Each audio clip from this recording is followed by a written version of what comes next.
दोस्तों नमस्कार। आशा है कि आप अच्छे होंगे। दोस्तों आज हम जो चर्चा करेंगे वो पाखंडों पर चर्चा करेंगे।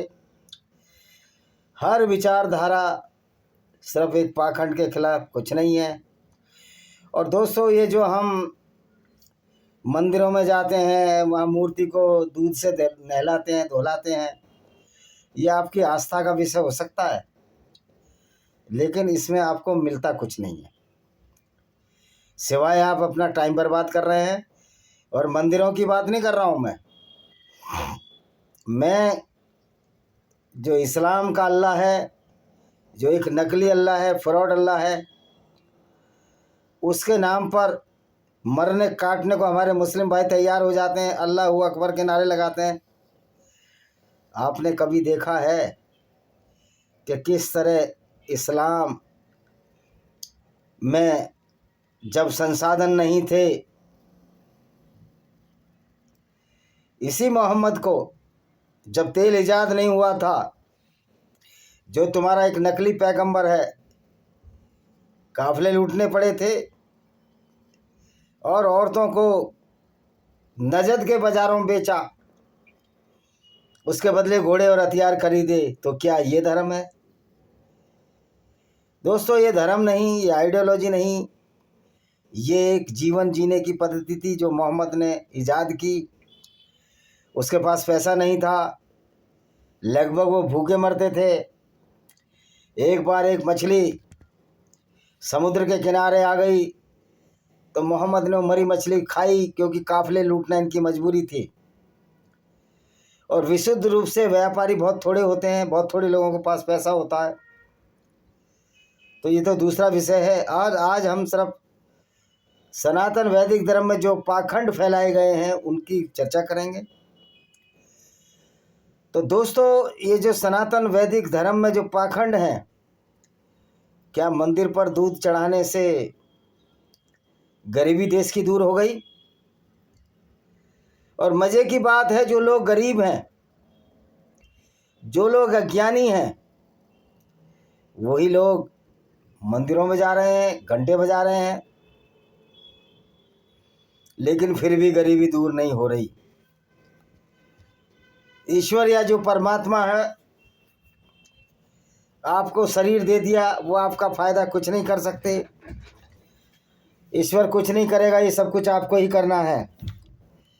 कोरोना में कितने लोग मर गए, कितने धार्मिक लोग मरे, ये किसी से छिपा नहीं है।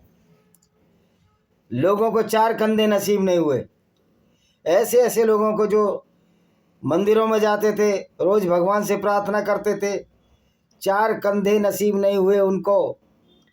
कोरोना में हालत ये हो गई। तो ये भगवान अपने भक्तों का भला क्यों नहीं करता है?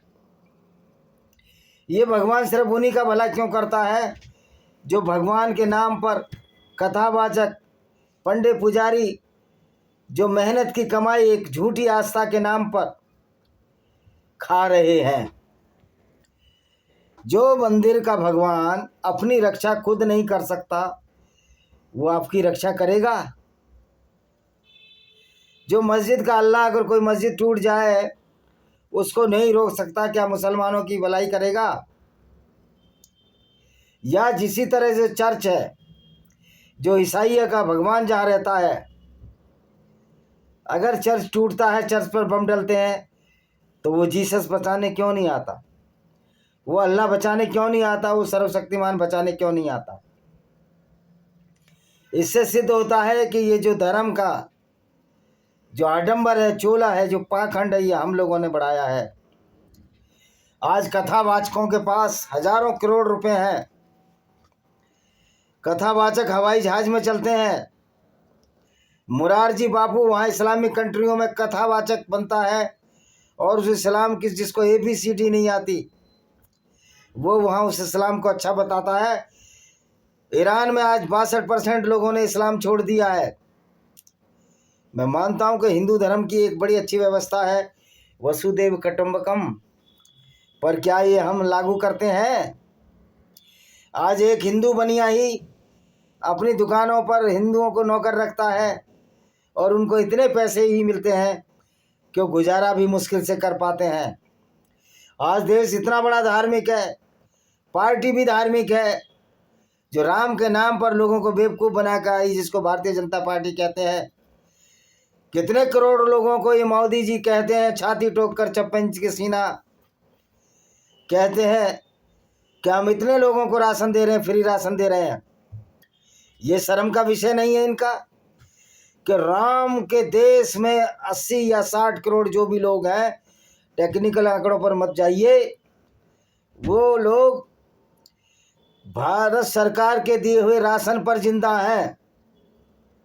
आज जहां हजारों करोड़ रुपए भंडारे में चले जाते हैं, सड़क सड़क पर भंडारे लिए हुए, अच्छी बात है, आप करिए भंडारे, लेकिन फिर भी लोगों को राशन के लिए लाइन में लगना पड़ रहा है।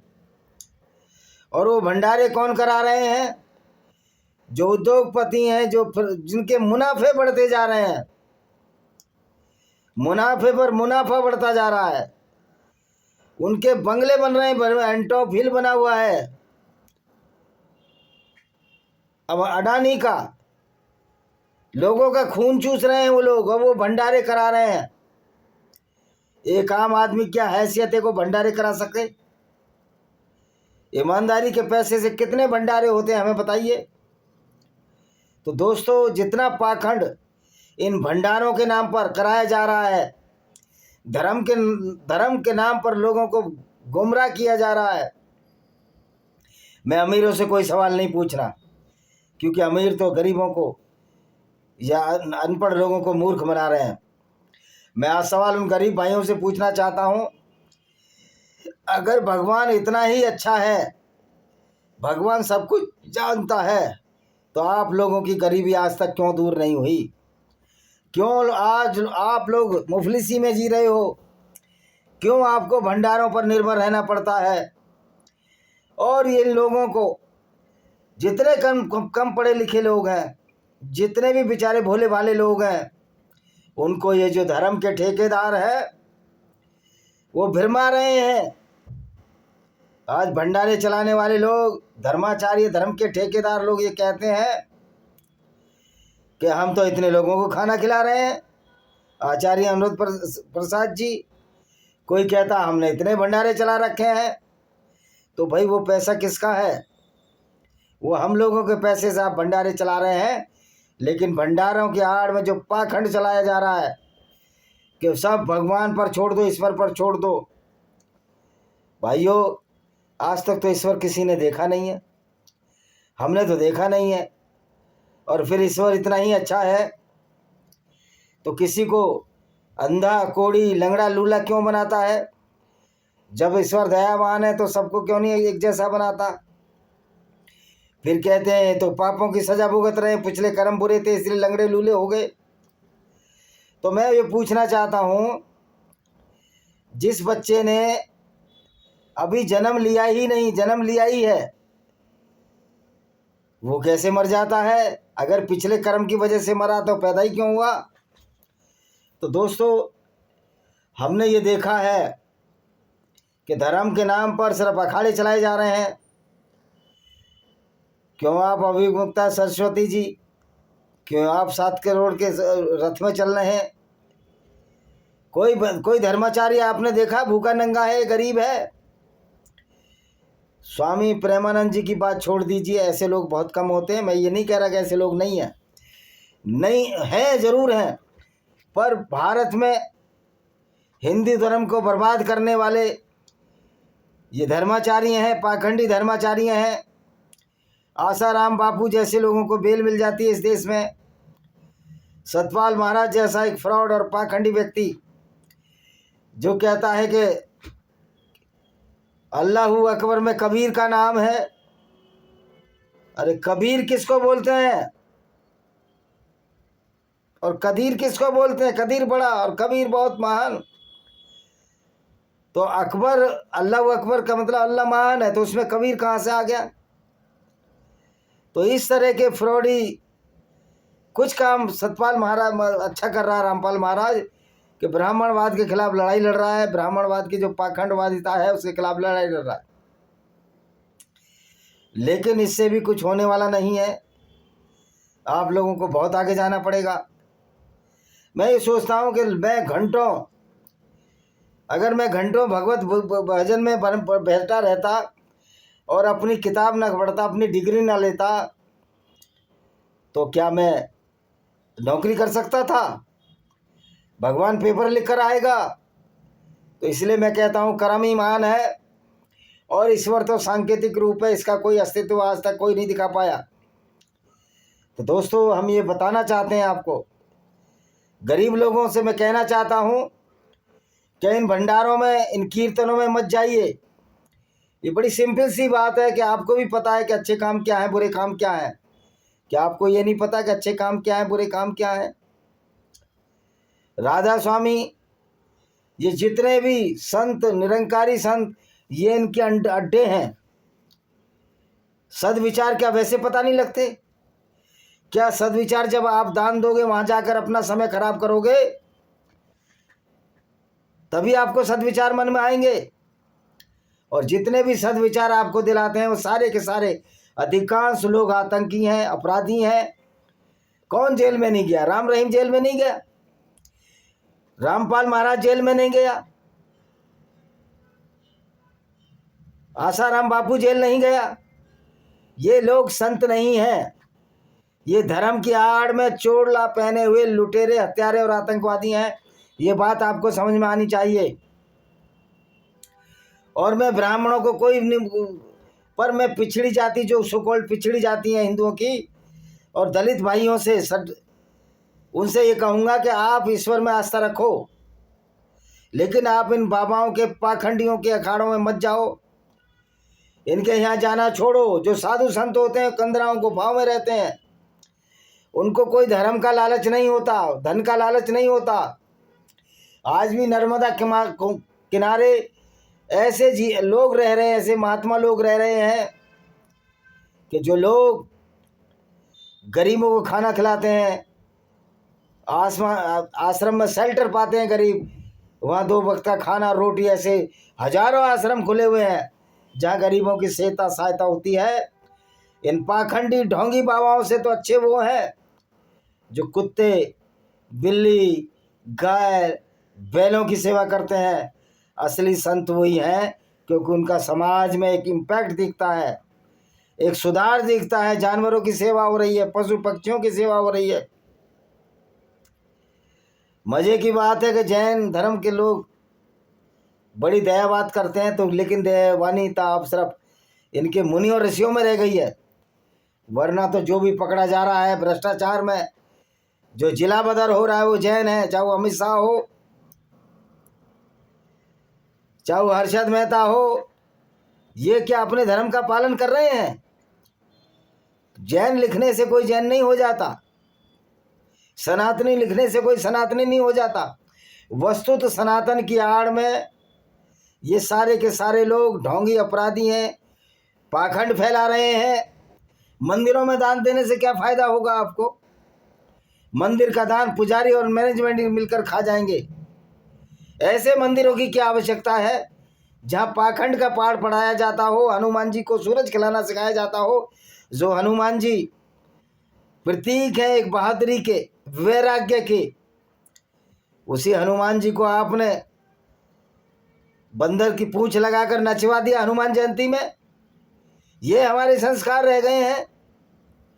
वहाँ फिल्म वाले बाजीराव, पेशवा बाजीराव को नचवा देते हैं, जो जिंदगी में कभी मुस्कुराया ही नहीं व्यक्ति, जो हमेशा भारत के स्वाभिमान के लिए लड़ता रहा।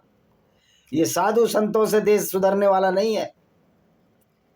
आपको अगर भक्ति करनी है तो अपने घर में बैठकर करिए। ये भक्ति का दिवावा जगह जगह, खाटू श्याम में भी कुछ लोगों ने बिजनेस बना लिया है। बसों को बुक करके ले जाते हैं विभिन्न शहरों से और उसमें कमीशन खाते हैं। ये देश का धर्म दलालों और कमिश्नर खोरों के और झूठे आतंकी अपराधियों के हाथों में चला गया है। इसलिए मेरा यही आग्रह है अपने हिंदू सनातनियों से, अपने धर्म की पूजा अपने घर में रहकर करो, अपने आसपास का वातावरण सही रखो, एक दूसरे की मदद करो। इससे कोई बड़ा धर्म नहीं हो सकता। धर्म का आडंबर दिखावा कोई धर्म नहीं होता। वो वस्तुत उस काले पैसा जो कि कमाते हैं व्यापारी लोग, ये उसका आडंबर है।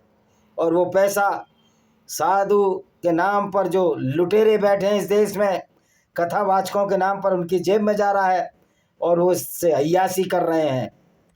महिलाओं को समझना चाहिए कि जो व्यक्ति जिसके पास कुछ भी नहीं था, सिर्फ राम कथा पढ़ता है, राम ने तो अपना राजपाट त्याग दिया, और ये लालची राम के नाम पर लुटेरे बन बैठे हैं, कृष्ण के नाम पर लुटेरे बन बैठे हैं। और बीजेपी ने एक चूर्ण दे दिया है, अगर कोई पाखंड के खिलाफ बोलो तो उसको आप विद्रोही घोषित कर दो। वो सच्चा हिंदू नहीं है। ये लोग सच्चे हिंदू हैं, जो वैसे तो नंदी को शिव का वाहन मानते हैं, और इनके घर के सामने नंदी आ जाए तो उसको डंडा मारकर भगा देते हैं। हनुमान जयंती पर बंदरों को खिलाते हैं, वैसे बंदरों को गोली से मरवा देते हैं, जहर डाल देते हैं। भैरव जी का वाहन कुत्ता है, कुत्ते को जहर देकर मरवाते हैं। तो इनसे, साधु सन्यासियों से अच्छे वो लोग हैं जो जानवरों की सेवा करते हैं। तो इस पाखंड से बचो। इसी के साथ हम इस वीडियो को विराम देते हैं। वंदे मातरम, जय हिंद, आपका दिन शुभ हो।